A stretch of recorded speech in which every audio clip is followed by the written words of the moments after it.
Hi, I'm Bill Kerley, one of the pastors here at St. Paul's. Let's talk about what it means to have faith, keep the faith, grow in faith in the time of pandemic.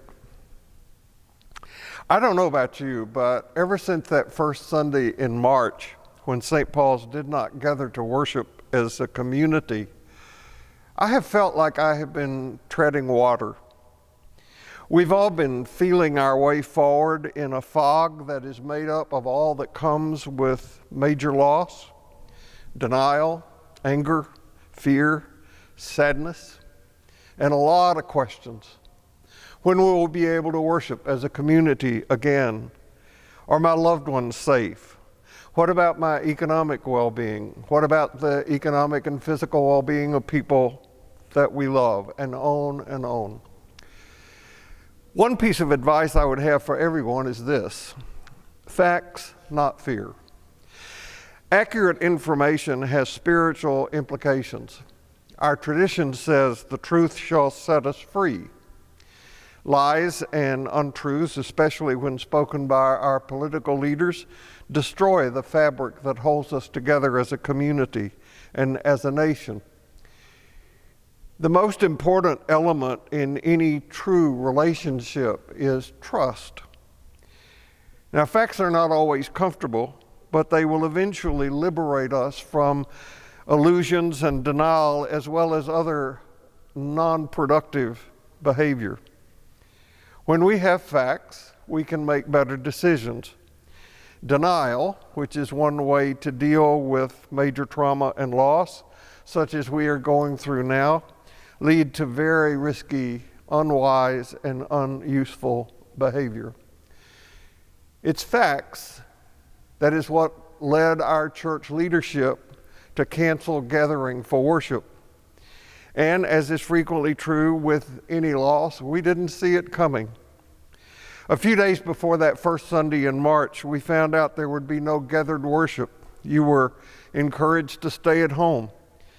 We didn't know then about physical distancing and the importance of wearing face masks, so on that Sunday, the worship team gathered in the chancel, and we conducted a worship service from our sanctuary with only one person in the congregation.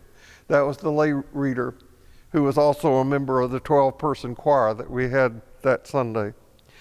No one was sick, but we made that sacrifice of not gathering for the greater good. Most of us thought, at least I did, that maybe we'd be closed for worship for a couple of weeks at most. Now we know otherwise. Most of the people at St. Paul's are saying, based on the facts, that we don't want to gather for worship until we can gather for worship as St. Paul's worships. And in the meantime, your leadership team, the clergy, the music ministry, the administrative staff, are working on how we as a community of faith can respond to the coronavirus from a place of love, not fear, not anxiety. And during this time, what I have observed coming from my colleagues here and from our senior pastor is an incredible love and care for the people of St. Paul's. So this brief meditation today is how we can recognize our sadness and our fear, pray these things, and place them into God's hands with the faith that doing so will transform our lives, awaken us to our better angels, and enlarge our faith and spirit during this time of pandemic, regardless of what the future holds. A couple of years ago, I came up with a phrase in my own teaching here. It is that we live in a space between the no longer and the not yet. We're living in what some people like Ilya Delio and Michael Moore would refer to as the new cosmology. Of course, it isn't new. It's just new to most of us. And we're beginning, because of these things, like the Hubble telescope and quantum physics, we're just beginning to come to understand the enormity, the vastness, the complexity of the energy field in which we live. Our cosmos is unimaginably large, literally. Our minds cannot conceive of it. So we are having to rethink everything. And now, because of the pandemic, we have been dramatically thrust into a space between the no longer and the not yet. What we had and what we were used to is no longer accessible to us. We have some hopes about what we want for the future to look like, but we have little control over when that time might come. My conviction is that spiritual practices and a healthy theological reflection enables us to gain perspective on our lives and our times that will also enable us to embrace all of our feelings, knowing about how the future can look if we truly believe in resurrection. That's the central affirmation of our faith, that love is stronger than death of any kind. And I believe that kind of faith can lead us to discover that courage is fear that has said its prayers.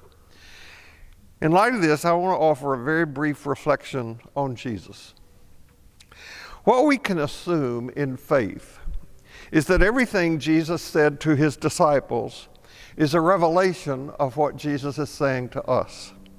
And further, whatever Jesus did for his disciples is a revelation of what God is always doing for us.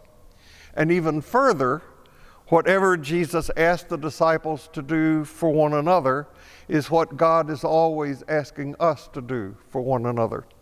Now, most of you who are watching this already know a long list of what Jesus both does for his disciples and ask for them. Wash each other's feet. Speak words of calm and assurance when the storms of life threaten to overwhelm. Feed each other. Love one another. Comfort one another. And more. You know, theology matters. Bad theology can kill people. That's what fundamentalism is. Bad theology. Bad theology can separate people from the sacred. One of the worst pieces of bad theology I know of is the misuse of the phrase attributed to Jesus in the Gospel of John, I am the way, the truth, and the life. No one comes to Abba except through me.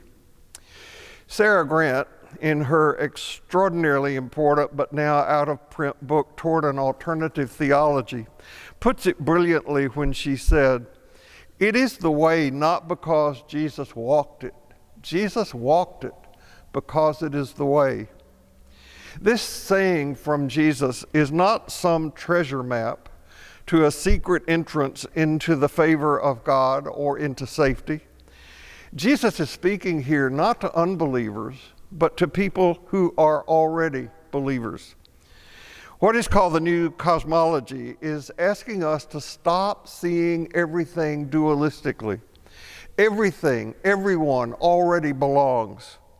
And what I hear Jesus saying in this saying is that there's no way, there's no set of instructions, there's no secret formula, no thing we have to do to get to God any more than there is anything we can do to be.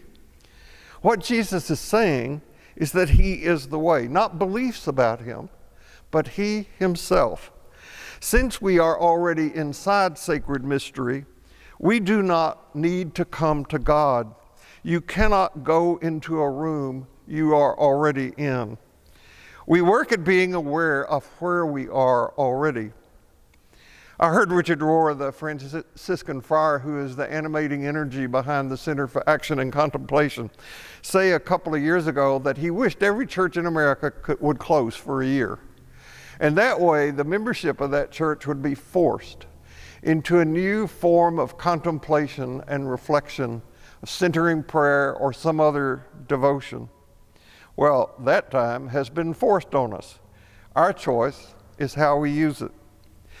I am suggesting that one of the things it means to be Christian is to use our relationship to Jesus to grow in this awareness. We don't ride on his coattails into the presence of God. We enter this awareness through him, inside him. I'm saying, be Jesus. We are to become God's incarnate, embodied love in this world. And if I had to summarize what I am hearing from people like Teilhard de Chardin, from people like Ilia Delio, from Darmut Amurku, and others, it is that love is the way. We come into our awareness of the sacred through love. And Jesus clearly had this intimacy with the sacred, and it inspired him to redefine the social boundaries of his culture. Jesus extended this empowering community to everyone. He had this vision that everyone belongs. His entire program rested on that conviction. He held it, that every person is a continuation of the divine life and should be treated as such. And that is to say, when Jesus encountered a person, he spoke to that part of them. I'm convinced that that's what the healing stories in the New Testament are all about.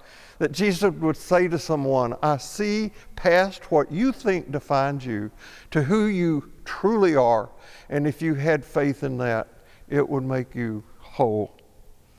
Try it yourself. Since we're no longer shaking hands, try speaking to the sacred in the people that you meet. I see the sacred in you.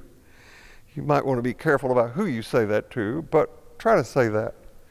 When we speak to the sacred aspect of and in another person, that person speaks back out of that same space. And this is the sort of thing we must grow good at if we're going to contribute to creating the empowering community Jesus wanted his followers to do. In this empowering community, Jesus said that no one was above another. There were no barriers to membership in this community, sexual or racial, economic, educational, national, everyone belonged.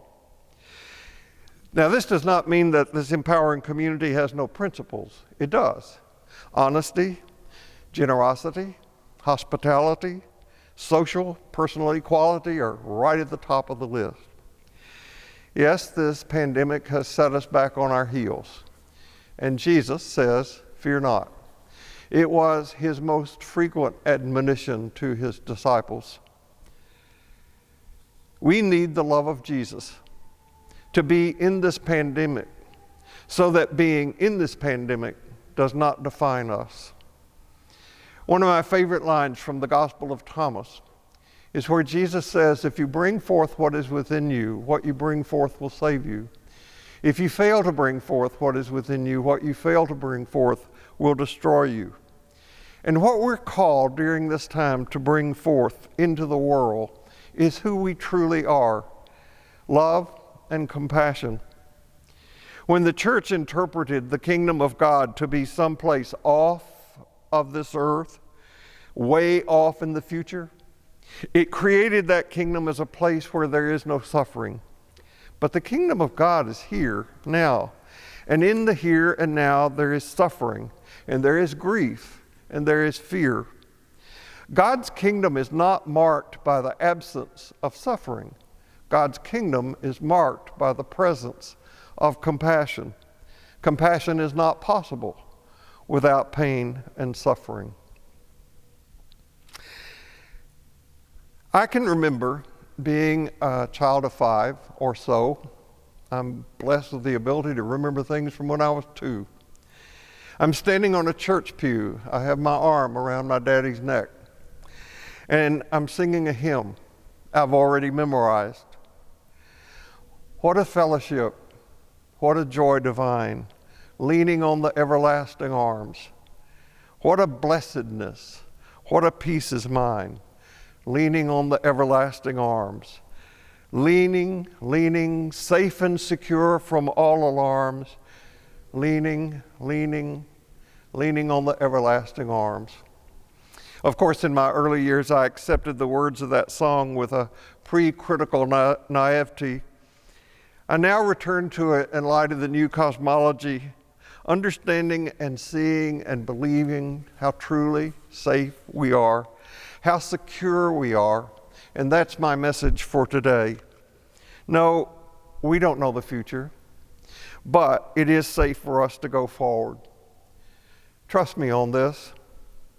You can't, no matter what, get away from God's love. The degree that we don't believe this, trust it to be true, and live like it reflects where we are on the journey, which may give us an agenda for our spiritual work. Trust me on this.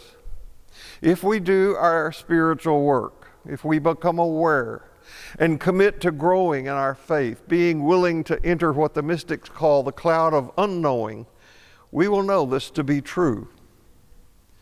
Trust me on this. There's a scene in Bunyan's Pilgrim's Progress. Christian is trying to cross the great river, and the waters are billowing over his head. He's afraid. He calls out to his friend Hopeful, "I'm drowning." Hopeful, who has gone on before him, shouts back, "Be of good cheer, my brother. I feel the bottom, and it is sound." It is. No matter how it seems, we are safe and secure from all alarms. Trust me on this.